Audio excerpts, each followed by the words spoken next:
Hello. Hi. I know we're the first session, I think, right after lunch, so I hope you all have coffee. I know it's tough, but bear with us. So I was tasked today to basically open up this session, which I'm very excited because I know a lot of the people on the panel, they're brilliant. And my job today is to walk you through some of the data we have at Pew Research Center that helps give you context, you've been hearing a lot today about polarization and press freedom and all of that. So what I'm gonna do is walk you through some of our data, some is very new, couple of weeks, and give you the numbers that you need because you've heard a lot. So let me start saying that a lot of the data that you're seeing today is from the Pew Night initiative, thank you, Jim, it's a partnership we have for the past couple of years now, so it's giving us a lot of opportunity to basically go deeper, right, in a lot of these issues that we're seeing today. So what do you need to know about the news environment today? First, news is digital, I'm sure you all know that, and it's also accidental. So what do we know? Social media is a big part of the news experience today. As you see here, especially with TikTok, I know you've heard a lot about it, it has been skyrocketing. And it's not just general news. It's not just your national news or what we hear about. It's also happening in local. It's one of the things that we've seen recently where TV was this big, platform in local news where we are seeing that people are actually saying they're starting to prefer also the digital pathway on local news. So what do we mean when we say digital, right, and online, these online platforms? Well, what we are seeing here is that influencers, people that we don't know, or other types of sources are really becoming prominent as sources of information on these spaces. And recently, we wanted to go deeper into this influencer, right, space. And what we're seeing here is that 21% of Americans actually say they regularly get news from news influencers. The other aspect that I mentioned in the header of those slides is the idea of accidental, right? A lot of this time, we've been thinking about news as a seeking habit, right? Like that people care about something and they're gonna go look for it. Well, it's not necessarily that, right? We are on social media, things happen, news is happening, and we kind of bump into those, into news. And what we're seeing here is that, especially younger people, that's the experience that they are seeing. Now, when it comes to trust, which I know we've talked a lot about this yesterday and today, trust, yes, has been declining. A lot of other organizations have seen it, but where there is some positive element here is that local is still on much higher than other places, right? Local news organizations still have more trust across age groups than national news organizations and social media, even though, as you can see, social media is starting, coming up. The second thing that I would like to talk about is information quality. So one of the things that we keep asking, especially because of the election, is whether people are exposed to inaccurate information. As you see here, 73% said at least somewhat often they have seen inaccurate news. And the biggest issue is that we're seeing more and more people are having difficulties assessing that information, right? Whether they can say that something is true or not true. And in the most recent poll that we did, we're seeing Republicans having more difficulty with that. The other element has to do with content moderation, as we call it, right? We've been asking these questions for a while, whether tech companies or the government should be stepping in, right, and trying to minimize false information that is being circulated online. So you're seeing how basically a large share of the population is very much supportive of that for both of those entities. Side note, which I'm not showing here, there are very, very strong partisan divides in those questions. Another element that I thought it was very, especially because of all the sessions that I've seen today, is the press freedom. And this is very recent. We just put it out, I think, 10 days ago. And one of the things that we know is that 71% of Americans believe that freedom of the press is essential for a functioning democracy. And what you're seeing here is that also a large share, they are concerned about press freedoms in the US. The biggest element here is, though, whether the press is actually free, right? And we ask these questions like, do you think, I'm paraphrasing, we don't ask it exactly like that, but basically, do you think that the press in the US media are independent from, financial interests or government influence? And what we're seeing here is that actually people don't think, like a small share believe that the press is completely free. And here is like the numbers that I was just talking about financial interest and government influence. So the something that is, I'm sure what I'm going to show now is not news to you, but when we're thinking about this environment, right, of the digital disruptions that we're talking about, all these attitudes towards the media, they're all happening at a time where the industry is struggling, right? And it's not, again, something new, we know this, where newspaper circulation, right, the industry the revenue has been declining, where newsrooms, right, have been shrinking, and they don't have, right, the people and the resources to do the work that is needed. So where are we, right? Basically, it's an information environment that has been completely changed, right? From everything that we've studied in school or we have experienced, right? All of these relationships from the content production, right? From the news production, the news consumption, and the sources that people are turning, all has been completely changed. So as I said, just to summarize, and hopefully it can help set up our panel, is that news is digital, is accidental. Again, people are just happening to be exposed to news. Still, there is value in the media and their role in society. People are concerned about all this. And Americans have a great difficulty of assessing the truth and assessing the information that are coming online. And we heard about this today, right? Media literacy, digital literacy. All of that is coming into play. The thing that you're not seeing here, which I chose not to show much and not focus, is political polarization.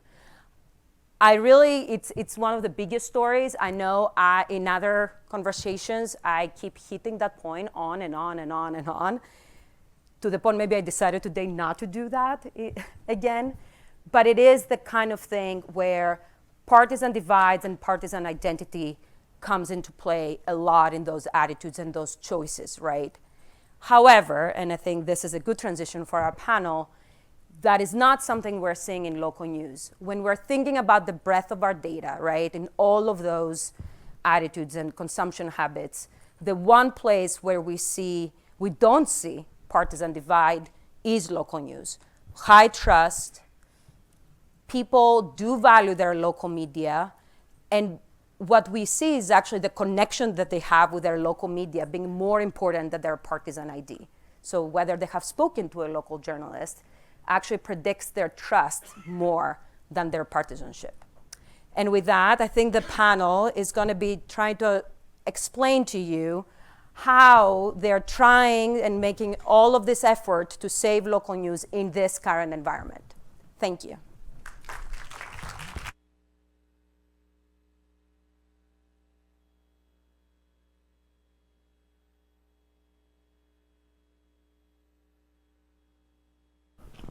Afternoon, everybody.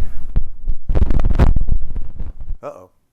Is that you? I don't know. Okay. All right. So we're going to talk, we're going to touch on a number of issues. We're going to start by talking some about philanthropy, because we have a few folks up here who are in the midst of major giving like Press Forward, which Dale will talk about. AJP has, I don't know how much money has AJP put out in its history to this point, roughly? We've raised $225 million. Not bad.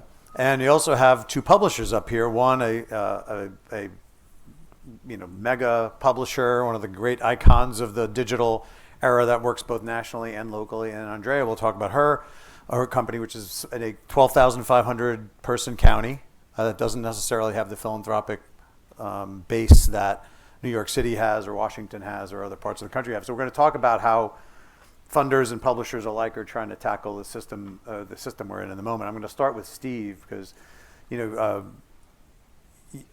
ProPublica is like the OG of nonprofit news organizations. It's one of the first, and certainly one of the first that raised a significant amount of money from philanthropy. So I'm curious of how do where do you kind of, I'm curious a little bit about the origin story and just what role philanthropy plays now and how much ProPublica does. Sure. Hi, everybody. So I was hired by ProPublica in 2008 to be the managing editor. Paul Steiger was the founding editor, and we were very fortunate also to have a gentleman named Dick Toffel as our business manager. And the vision from the beginning was very much philanthropic. The organization was started by two bankers who had decided to devote the remainder of their lives to philanthropy, Herb and Marion Sandler, and they foresaw in 2007-8 that we were headed to a crisis in journalism, and that specifically investigative journalism was going to be a flashpoint because they correctly assessed that investigative journalism has some real downsides on the revenue side. It takes a long time. Sometimes it doesn't end up producing anything. You look into something, it turns out not to be what you thought. And also, it is the single best way to frighten, nay, terrify corporate sponsorship. Right? I mean, I remember we were even like nonprofits. We were having a conversation once, and somebody came to me from UNICEF, the Save the Child Fund, I think it was, and they said, people aren't covering our thing, which is the plight of children around the world. What if we were to sponsor a ProPublica reporter for 3 years to do this? And I said, wow, that's a great thing, but look, you should go back to your board and say that unfortunately, when we do this, we may be assessing what the problem is in the field. We are an investigative organization, and if we happen to conclude UNICEF was the problem, well, we would write that story. Never heard from them again. So, the Sandlers correctly, I think, predicted that this was going to be a problem. They were willing to put a sum of money on the table for the first 3 years to underwrite entirely, basically, the budget of the place. And this is a tremendous advantage. It's not unique in the field of philanthropic ventures, but if you can possibly do this, obviously it's better, because as I learned when we did go to start to raise money, it is one thing to raise money for an idea, give me a check and close your eyes and imagine it will be so great, is not nearly as good a selling point as look at what we're doing, how about you join on in supporting this? And so that was a great advantage that we had some time to build an organization, to build the business and sort of basic infrastructure, also to hire reporters and to begin writing stories that were clearly of some value. Now, ProPublica is a little bit unusual in the field because we are what you would call pure play philanthropic. Early on, foundations, not Jim, of course, but some foundations would say to us, yes, we'll give you some money, but you're going to be going to a sustainable model where your earned revenue really supports the place. And, given the sort of opportunities for corporate sponsorship with the line of work we were in and various other things, I wouldn't say that we were against earned revenue, and we do have some. We have found a very few things to sell. But we knew from the beginning we were going to be pretty close to pure play philanthropy. And so ProPublica sort of ticks along. We found traction. We did start our fundraising. The organization opened its doors in 2008, and we had a solid sort of about 3 years of Sandler money up front. So we didn't really go out and start looking for money until 2011 in a serious way. And that was good, because I think if we were looking in 2009, 10, there wouldn't have been much money to find. So we were out looking for money. We eventually brought the Sandler contribution down to 10, 15% of the budget. And in the initial phases of this was a mix of foundations and large donors. And we had a conversation internally about, well, could we try to learn from our friends in public media? Why not a sort of broader based membership campaign? And I must say the Sandlers were very, very skeptical of that. They thought it was ridiculous, to try to get $1 million $10 contributions instead of 10 $1 million contributions, and to some extent, living in the world that they lived, getting those $1 million contributions was difficult but not impossible. So fast forward to the year 2016, the fall of 2016. We've been in business now about 8 years. We've grown modestly, and we are fixing to cover the third Clinton administration. You may remember the third Clinton administration, which never happened in 2017. And so our budget was about $17 million for that purpose. And Trump is elected, of course, and the next thing you know, people are sending us checks. And we did not have anybody to even basically field the checks, let alone write thank you notes, let alone begin to run a small donor program. And we were very much helped by what we call ProPublica, the John Oliver moment. John Oliver, who apparently has more viewers than you might think, went on TV after Trump was elected and said, well, if you want to do something, subscribe to the Washington Post, the New York Times, or send money to ProPublica. And so lots of people did. It was quite remarkable. And so today, we are now up to a place where we're getting about almost $1 in $4 are coming, in the smaller donor category. We have 70,000 donors, and our budget this year is $50 million. And so, the Trump bump, so-called, was a very, very significant moment for us. But our expansion has been driven almost entirely by small donors and individuals. Foundations play a shrinking role in our budget annually, less every year. Now, I do want to say, Jim, you introduced me to speak as the co-CEO and editor-in-chief at ProPublica, but I'm also on the board of the Montclair, New Jersey Local, a very small hyperlocal paper with 2 reporters. And so I want to just offer an observation, because we are talking about local news. Local news turns out to be a big part of ProPublica. About almost 40 to 50 cents of every dollar goes to our local hubs and reporters all over the country. But what we're doing at ProPublica is raising money nationally to underwrite local news, and we find that we can do that. I will say to you that at the local level, raising money locally to underwrite local news is a more challenging environment. It's not impossible, but what I found, and our town is a fairly affluent, educated town, and I would have these meetings with potential donors as a board member. As much as everybody in this room knows about the crisis of the press and the broken business model and all the things behind that, very few, to this day, I would argue, local citizens really understand the extent to which local democracy was funded by the classified ad that was and the legal notices that were in their weekly paper. And when you explain it to people, it's amazing how many will write you a check. They will give if they understand it. But so few people understand where that newspaper was coming from, and why the internet and the existence potential of Google and Facebook as an advertising platform is a lethal threat to what used to produce the coverage of your city council. And at the Montclair Local, unlike ProPublica, we have a hybrid model. We do online advertising. We are getting about 40% of our revenue from that, and we do fundraise the rest.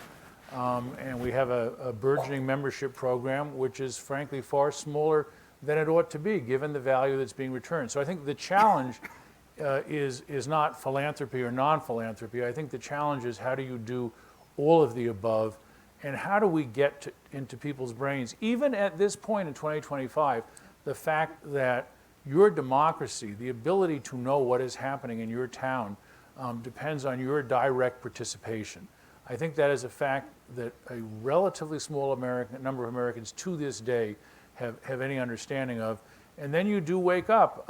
Now and again, ProPublica, I'm proud to say, one of our local reporters discovered that in Texas, they were paying the superintendent some $972,000 a year. A town without a newspaper or any kind of media, and they just voted it at a meeting and nobody went. So, I think your money's at stake, your democracy's at stake. I think very few people understand the role that they need to play in that. So I think we have a huge kind of educational thing ahead of us if we want to make local news long-term viable. And with that, I will turn it over, I guess, to somebody who knows how to do that. I was going to say Andrea next, because like you, I mean, compared to even Montclair, that is a metropolis compared to Pamlico County, North Carolina, where you're running down in the county. And you have a fascinating background to be running a local. You've traveled the world as a like iconic photography career, visual journalism career, and now you're back. And I think this is your hometown. Yeah. So talk about and access to philanthropy is at a local level is barely exists where you are. So talk a little bit about how you're supporting what you're doing and your thoughts on the philanthropy side of things, because it's tricky for you, I know. Yeah. So Pamlico County, North Carolina is along the coast, and it's not the fancy coast. It's very rural. It's like, loggers and fishermen and farmers, and that's where I went to high school. And then I went overseas. I lived overseas and covered war and conflict for like 15 years. And then I came back home and realized my own hometown is a news desert. And so on a whim, mostly out of frustration from misinformation and disinformation, started this small publication. And just to give you an idea also, like Pamlico County, we have 2 stoplights and $7 stores. So, and that is probably a significant part of the United States too. It's not unique. And so we have this very rural, so we have there's no foundation or infrastructure for collaborating and for partnerships. Our local, our community foundation, we have over 200 nonprofits who do really important work in our community, where the county seat has a 40% poverty rate.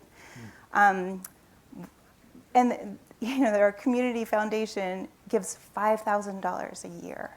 And so these 200 nonprofits fight tooth and nail for that $5,000.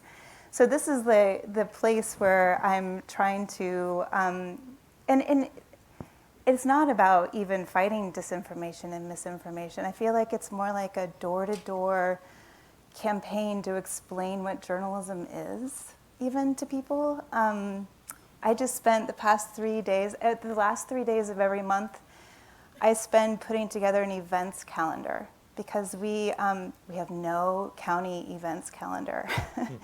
And so I mine from 40 different Facebook pages. I call people, because people are working 2 to 3 jobs and taking care of their grandchildren. They don't have time to call me to give their events for the month. So I put this events calendar together, which just published a couple hours ago, if you want to check out Pamlico County events and down in the county. And so it's, so even that, but that is really important. I mean, an events calendar allows people to go seek each other out and see each other face to face and have important discussions. And so that is what drives me. And I wouldn't be able to do it. And I guess the main point is that I have this amazing Press Forward grant, thank God, for the next 2 years. But I'm training high school students and retirees to do journalism to help me out, and it's going to need more than 2 years. So that's where we are. And there are thousands of counties like that around the country that are so many. I mean, you said it was a news desert when you went back. Are you the only thing now between it becoming a news desert again?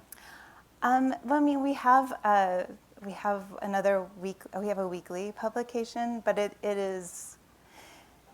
makes money from conspiracy theories and publishing mugshots of people who were arrested. So that's my competition. Yeah. So it's between you and a news desert. Yeah. So those are hearing from 2 publishers in different regions of the country, different situations in terms of what their access to philanthropy and now we're going to talk to 2 funders who are both in this fight and I think doing really interesting, good work. Of course, I'm completely biased since I sit on the boards of both of them, so I guess I'm not the right person to be asking. But I'll start with Sarah Beth. I mean, AJP in an industry dying for success stories and often struggling to come up with a long list of them. I mean, AJP has raised a significant amount of money, which is great, but that we all would agree that alone is not a success. If the money doesn't go to do good things out in the field, that's pointless. but the revenue, the gains and what you've helped these organizations grow to, or in some cases just launch outright, has been pretty tremendous. And I don't know if you just want to give a little bit of background on AJP. I think a lot of people in the room probably certainly know it exists, but in terms of like what you do and what the impact you've had on your portfolio has been. Sure. We got launched several years ago in response to what we had come to identify as a market failure in local news. And we saw the key problem that needed to be addressed was the business problem, what Marty Barron talked about earlier this morning, the incredibly urgent problem around the financial pressures facing the industry. So we set out to be very focused on that problem. How do we build sustainable models across the country? How do we reimagine the business model for how we sustain the journalism? And so we have taken the approach of investing in supporting really outstanding organizations across the country who have excellent leadership, who are doing very good journalism, who have built the trust of their communities, who demonstrate that they're interested in growing, that they have the kind of nimbleness to grow and diversify their revenue. And then we make investments in helping them build out their business and revenue teams, the teams that can reply to the thank you notes that come in, the teams that can build your audience and make the case to the audience that in addition to reading this journalism, you should support the journalism. The financial planning teams, the teams that are making decisions around how to spend the dollars. So we help organizations build out those business teams, and then we pair those dollars with strategic support. Trying to spot the best practices from across the country, what's working, what's not working, and help spread that as quickly as possible across these organizations. So we right now fund 50 organizations across 36 states. They're growing. Last year, the portfolio grew revenue about 28%. They're growing their revenue across all varied revenue streams. So they're growing their institutional philanthropy, they're growing their major giving, they're growing their individual membership, their small dollar reader revenue, and they're growing their sponsorship revenue as well. And we're providing support in those areas to help these organizations figure out the business models that can sustain the journalism. All of them are nonprofit. Most of them are relatively new, some of them brand new. Our oldest, Evan Smith spoke about them this morning, is the Salt Lake Tribune, which has been around for over 100 years, but has transitioned to a nonprofit in the last several years. And they're doing really incredible journalism. So for the last 2 years in a row, one of these organizations has won the Pulitzer Prize for local reporting in Mississippi. Mississippi Today did really extraordinary reporting that uncovered the millions of dollars of misspent welfare funding that was intended to go to families in need and instead was channeled into the pet projects of the wealthy and the well-connected in Mississippi. And City Bureau in Chicago did extraordinary work on missing persons in Chicago and the inequities around that. So we're seeing real examples that the model can work. In many markets across the country, these organizations are now the largest news organizations in their market. So VT Digger in Vermont, the largest news organization in Vermont. El Paso Matters in El Paso, largest news organization in El Paso.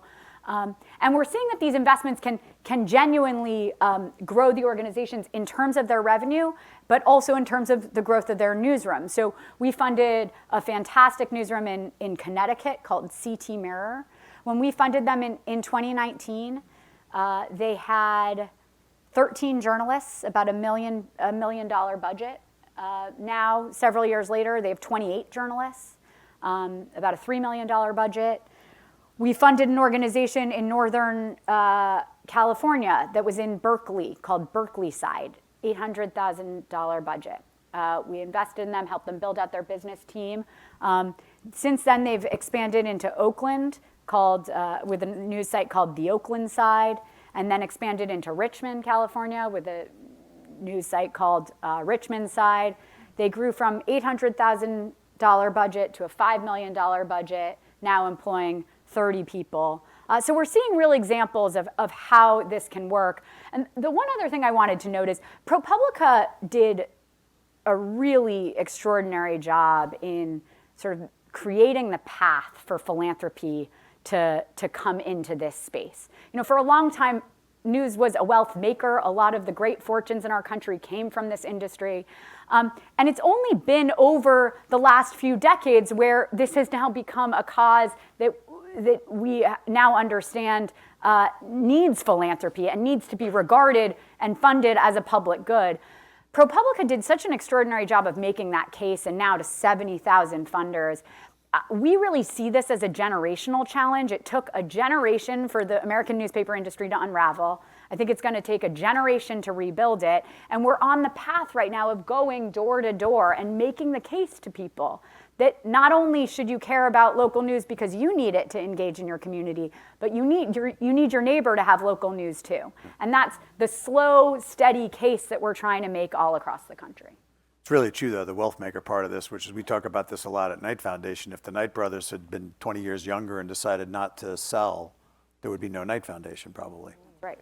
Because that business would have gone downhill quickly and it would have been worth a lot less money and there'd be no base for that foundation to have been created. So it's really, timing is everything. Yeah. Dale, as you've learned in 1 year in the job, nobody has any opinions about press forward or what you ought to do. So that's good. You get to just, seriously, it's everybody I talk to has an opinion. But what's interesting about your background is you didn't come from journalism, you came from philanthropy, but also had funded some journalism in Cleveland and I think in Newark, right? Yep. And so you had some experience with journalism, but hadn't spent your entire career in it. 1 year in, I'm just curious. I mean, you can certainly give a little background on what press forward is, but what have you learned in the 1 year in, and what about this industry that you're now spending all of your time in rather than just a part of it? My main learning is don't go to dinner with Jim. Well, It's going to be fine, no problem. No You probably should problem. explain You're that gonna because it sounds like I fun. might have You're had too not many gonna drinks. travel every week. But no, I'm not convinced her to take this job over drinks in Cleveland. So, and I'm Don't sorry go that to- you thought that was Don't a go to bad. dinner with Jim. So just in general, for everybody, so we all have the same facts. Press Forward, a donor collaborative started 1.5 years ago.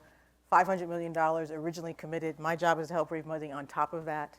We're now up to 90 funders. Those are both staffed foundations and individuals giving us dollars.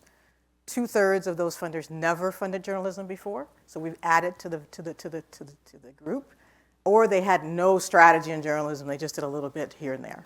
So feel really good about that. But to get at what some people are talking about is how do you convince you all and your neighbors that news is something that you all had, you all liked, and you wanted back. The question is you want it back in different forms, slightly different versions, but we now travel the country. Half our chapters are in, quote, red states. Everybody wants local news. So one of my learnings is that everybody wants local news. The question is how do we have a conversation about how to get it back, how to make it sustainable, which is why we need the AJPs of the world to show us how to get to sustainability. How do we have partnerships, because that's going to help us with sustainability, which is why we need the ProPublicas of the world, because now half their work goes in helps locals. There's a lot of opinions about how to fix what is now very broken. And the bottom line is, as I tell all my funders, is there's never going to be one solution. There's multiple solutions, and we got to figure out how to make the ones that are viable, really viable and at scale. So we spend a lot of time talking with a lot of people around what's working. How do we get people small to work together? How do we do shared services? How do we do shared trainings? How do we get the 5-person newsroom that started by the fabulous reporter who does great content but has no business side to their skill sets? How do we get them those types of skill sets, right? We're going to live through this by having multiple different sizes of newsrooms survive. We have 5-person newsrooms that have been around for 40 years. They don't make a lot of money, but they found a niche market. They're fine. They may be for-profit or nonprofit, but they figured out a way to survive. How do we make sure we find those types of groups while we're also having big things like Salt Lake Tribune do what it's doing amazingly in Utah? You're going to need both of those in order to survive through this. We've spent a lot of time the last year particularly trying to build the case amongst funders and chapters. We now have 36 chapters in 29 states. We probably got another 5 or 6 on the way. is how do you set a table locally? Because this is a local issue. There's some national issues that we all have the same, but frankly, the local issues are customizable. And so we spend a lot of time in community, which is why we're here in Massachusetts, actually trying to get a chapter in Massachusetts.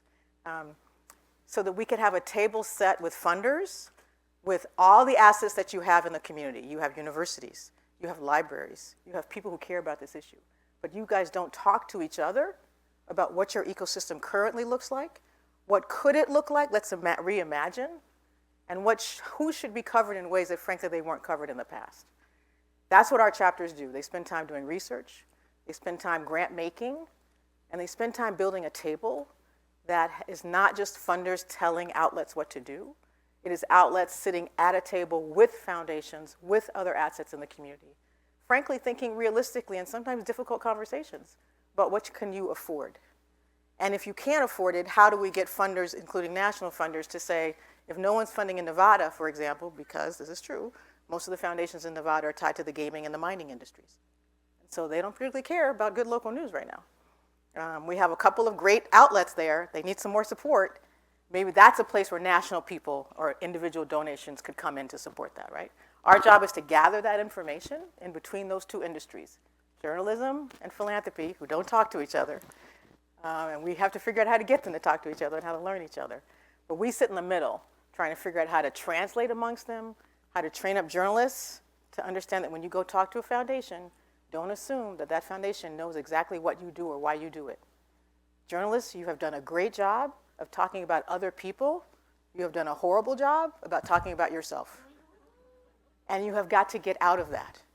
So how do we train them up to do that? And how do we get funders to understand that whether you fund arts or economic development or climate, and I want you to fund all of those things because I used to do that, if you don't have news, you won't know what's happening in any of those industries or any of the strategies that you have spent 5 years planning. You still need news as the base. So we don't see news as competition for any of those other strategies. We see news as the base to support all of those other strategies. And how to position news in that way is what we spend a lot of time doing. So we're always at journalism conferences or funder conferences. And I will just say, and Sarah Beth and I were just talking about this, and next year's theme, and I hope people will think about this, don't just talk to each other. We have got to talk to businesses. I'm going to nonprofit conferences. I'm going to corporate conferences. We're talking to universities. There are all sorts of assets in the community that want local news. We don't talk to them. When you do talk to them, they all have their own story of their kid being in the newspaper and where did that newspaper go, and I do that digital outlet, and I would love to support that if I knew more about it. But we don't spend time talking to them. So we've got to get out of our own way and get a broader coalition to think about what Steve just said. Everybody wants local news. That's my learning over the last year. It is a beautiful thing. It is one of the few things we still agree on. Let's use that as the base to then just educate people. It is kind of door by door, I will just say that, to get them to understand why your local news went away. Okay, you can reimagine. Okay, what should that reimagining look like? Yeah, I mean, your point about we don't tell our story very well. I mean, I think one of the challenges, there are a lot of people right now paying 5 times as much for their daily newspaper in print form than it's a quarter as big as it used to be. And I would argue most consumers have no idea why that is. Like, we never really explained the business change from advertising to reader revenue. That explains why that happened. And so people get really annoyed. And I feel like we do a terrible job of just explaining that we need help. Right. Like, we don't like to look vulnerable, but at the same time, it's killing us. Jim, on that point, Pew had some data out about the fact that Americans really don't know that local news is in financial crisis. Yep. And that is, and you mentioned this earlier, that we so often in our circles feel it's a cliche that there's a crisis in local journalism. It really actually isn't a cliche. People don't know that. And so if they care about it and they don't know that, it feels like there's a real opportunity to help people understand it and then give them an offering of how to help solve it. I think the number was like 74% of Americans did not know local news was an economic peril. And I think there was a lot of reaction from people rolling their eyes. How do people not know that? I think a lot of that is our fault. Yeah. And I don't think we took enough blame for that. I think we sort of said, like, how do people not know this? I don't think we did a great job. We talked about it a lot ourselves, but we didn't talk about it externally quite as much. We're going to do some lightning round things here, and then we're going to take questions in a couple of minutes. But, so quick, short answers on this, but there's a debate about the role philanthropy should play in journalism on the go forward. Is it the complete solution? Is it a partial solution? Is it a solution that's meant to catalyze and then get out? Like, kind of in the and the answer is probably that it depends, right, on what your organization is. But how do you, starting from Steve and just working our way down, like what role, putting aside your own organization, just as someone who knows the field, how do you each feel, what bigger role should philanthropy play in this industry? I think philanthropy is going to be essential, but I've also believed from the very beginning of the internet revolution that in general, you have to respect the laws of economics, and that is to sell a product that people will pay something for. The thing that we're currently doing is very much a kind of supplemental thing, a niche. It is not going to put, journalists back in every town, although it is putting a lot of accountability journalists in towns around the country. And we do at ProPublica have a program to give 1 year's worth of salary and benefits to a reporter who does a project, plus all kinds of additional support. We do about 22 of those a year. All of that helps. But in terms of locally based community things like what Andrea is doing, I think it has to be a mix. I'll answer that in two ways. First, our mantra at the American Journalism Project is diversify, diversify, diversify. No journalism, no money and journalism is perfect. And so the next best option is diversity of funding. And that means diversity of the kinds of funders you have, the number of funders you have, but then also the kinds of revenue streams. In terms of the role of philanthropy, I think about it in two ways. There's just no way that national philanthropy that cares about the whole country, can fund all of local news in perpetuity. And so I think national philanthropy has an opportunity right now to play a kind of surge role to help us bridge from the moment we're in right now to a future state. I think that surge role should not just be a 2 to 3 or 5 year surge. It should be, a generation surge, but a surge right now. I think the case to local philanthropy is that you really got to stay in this for the long haul. In the same way that you support other institutions in your community, news is, as Dale said, a base. And so not any specific funder may stay in perpetuity, but local philanthropy should be a leg of the stool in perpetuity. I think it's definitely a mix. My community is not a community that's going to pay. They just won't. But what they will do is, along with a lack of local news, is we have a lack of local advertising. So I feel like that is where I can help make my publication sustainable, but it's going to take a few years to be able to communicate, go literally business to business, and to have a conversation with each business to understand what digital advertising even looks like, and what that can do for them. So that's going to take more than 2 years. Yeah, I tell all my funders, I need you in. The same way you funded arts for 25 years, I need you in. Now you may change who you fund, you may change how you fund. You could do capacity building. We got 300 outlets coming in 2 weeks, all to learn about revenue diversification. So we got to get it to scale in a way that it can't be outlet by outlet. But funders are good at that. We're good at scale. Yeah. We're good at taking a lot of people and trying to train them up to do a lot of things. So that's the type of thing you're doing, but you're not necessarily funding general operating support for each individual outlet. So the type of work that you're doing may change, but it needs to be something. The bottom line is it is no longer a market-driven industry. It will never go back to that. It is now in the realm of a public good and a public resource. If that is the case, and if we can get everybody to understand that, the same way we support libraries, the same way we support art museums, the same way we support certain kids programs, news is just as important. And I funded kids programs for 25 years. Well, for me to say that is almost heresy. Right. But I firmly believe that now. But getting others to believe that, frankly, is going to take hard work from all of you and all of us to continue to talk about it. Arts has always been a little bit less tricky, too, because the local theater doesn't make a play mocking the local funder.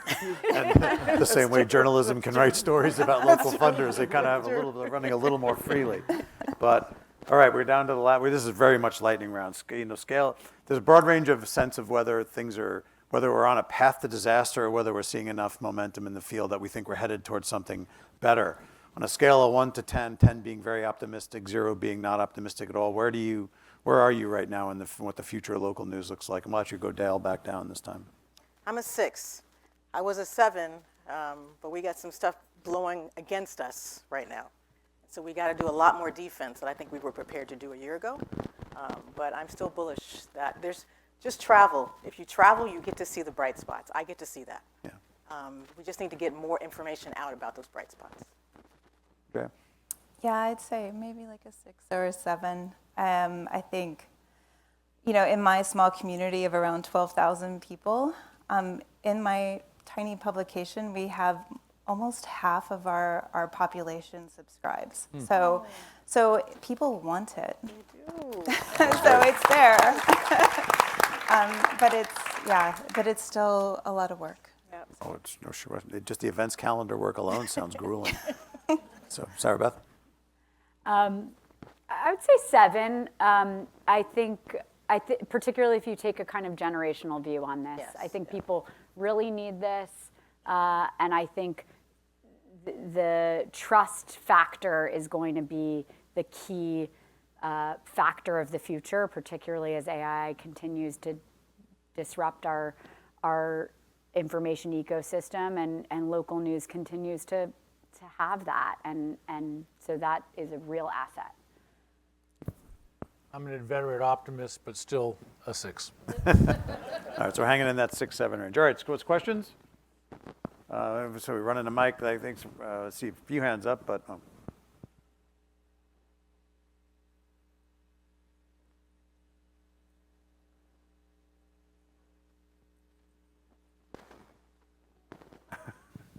Yeah. Yeah, not working. All right, you might want to shout. Hi. That works. Thanks for being here. My name is Emily Costello. I'm an editor at The Conversation, which is a large nonprofit global newsroom, and I'm also on the board of Winchester News, which is a startup in my hometown.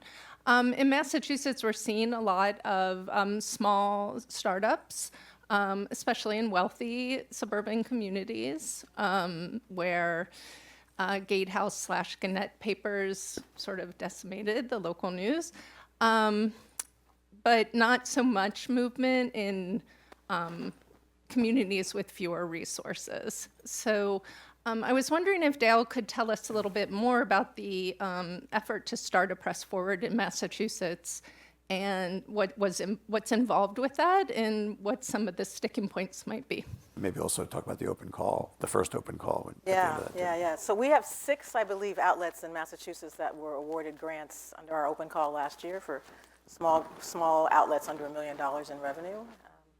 And so when we start chapters, let me just say this: in the end, we just want a table of people sitting around talking about this on a regular basis. Not just the outlet, not just the funder, whatever assets you have. Sometimes that ends up being a chapter. We've got some places where we may never have a chapter, to be honest, but I'm learning they're still having conversations about local news because we go into that state. So we normally, right now, chapters are started by foundations, usually community foundations, because we are asking them, one of the jobs of a chapter is to raise money, raise awareness and raise money. So community foundations know how to do that, right? They're equipped to do that. But very quickly, if one community foundation comes to us in a state and says, we would like to start a chapter, we tell them no. Because it shouldn't just be one foundation. We need multiple people at the table. We'll help you find other friends, other foundations. So we're having those conversations literally right now. You've got a great local, regional foundation, who I shall not name, who has given us money to help start chapters in New England. And so we are figuring out ways to do that. I will just say, because it's foundations, they need proof. And so we often are telling chapters, start with a field scan, a landscape assessment. What do you even have out there on the supply side and on the demand side? So then funders will understand, what are we working with? What do people want? They just did this in San Antonio, Texas, several counties, a lot of people, maybe 1 million people. All of the news is sports and crime, sports and crime, sports and crime. What does everybody want? Not sports and crime. So how are we going to rectify that, right? And that chapter is starting with that field scan, and with that field scan now going out and fundraising, right? Because you got to show we just said people don't understand this issue. So you got to show them something to help them understand it. So we already understand the difference between Boston and the rest of Massachusetts. We've talked to a lot of community foundations in Massachusetts. We think it's going to be, I'll say one other thing, we have different types of chapters. Our mantra at Press Forward is national does not tell local what to do. You decide your locality, your geography. It could be city, county, state. I will just say the pattern is you start as a city, you start as a county, you realize the 10 other counties around you have the exact same issue, and you become a regional. We had that in Pennsylvania, in Kentucky, in Arkansas. It's amazing to watch, but if we had told you to start like that, it wouldn't have worked that way, right? You got to do it yourself and see how it works. So lots of conversations happening. I'll say one other thing, don't wait for the foundations. We've had places where outlets have gotten together. They show that they can work together. You guys got to do that side too. And then you approach foundations and say, look, we really need some partners here. Can we figure out a way to work together? Don't just wait for the foundations. Can I add a point on that? Because I really agree with that point. I'm from Newton. My mom here lives in Brookline, and I've watched with great delight as these nonprofits have been popping up in the region. And as you say, they are, by and large, popping up in more affluent parts of the state. I think there's a real opportunity for these nonprofits to really come together and figure out how can you share back office resources. I mean, does every single one of these towns need its own fundraiser? Could you share fundraising? And the benefit of doing that is that you also get to tap into capital, that philanthropic capital or other capital that's interested in the whole state or the whole region, versus when you're in Newton, you're really only going to be able to get Newton people to donate to Newton. And same thing in Brookline. But now, if you come together, you can start to really make the case to regional philanthropy that we can serve the region, and then you can start to see that regional capital flow into the markets that don't have the kind of resources that a Newton or a Brookline has. So that's what I'd really love to see start to happen here. And by the way, there's a Press Forward North Carolina. Have you been in touch with them yet? Yes. You have? Yeah. Okay. Yeah. Hopefully that's going well. All right, next question. Down here. Hi, I've got a question for really many, multiples of you, including our moderator, Jim. You probably have an opinion on this, but my name's Rick. I'm from Maine Public, which is public radio and public television in Maine. And we're here at GBH, and in public media, we think that we're part of the solution to local news crisis. And from your various organizations, either funders or collaborators, I'm interested in what your perception of public media role in this, either the potential of working with public radio and public television, public media, or the challenges or the issues you run across, or if you have any guidance or challenge to us, to public media. Well, let me just jump in quickly on that. I mean, I think first of all, as was said in an earlier panel, all of this work in philanthropy and journalism stands on the shoulders of public media. It has been now decades that public media has shown us that you can raise money from the audience, and this kind of principle of from each according to his ability, to each according to his means actually can work. You can raise more money from more affluent people and use that to subsidize a broadcast radio or television service for all. So I think it's a great model. I do think public media is under threat right now as never before. And I am personally, and I think, I don't know, we should find out, I think my panel members probably share this, that it is now clear that any receipt, any willingness to take government money comes with sooner or later a price. And so I think we've got to go forward in public media divorced from any kind of public funding, which I guess means public media in the sense of the public actually funds it, not the government. But I think it's a tremendous solution. I think in many parts of the country it will be the main solution to news deserts. Yeah, I mean, we have a whole public media working group within Press Forward. It is, when you think about infrastructure for news in this country, it is the infrastructure. In many places, it is the thing. In Alaska, places like that, if they don't have public media, they don't have anything. And so we need it. We need to figure out a way to support it in some way, shape, or form. We have checked, we're working with our existing chapters to make sure that they understand, because always remember this, most funders are not journalism funders. They don't even always understand how the 5 or 6 of you that are in a region relate to each other. This publication, this outlet, this public media, this public radio station. We're trying to get our chapters to we gave them homework last week. If something goes wrong with public media, which it might in the next few months, how would that affect your region?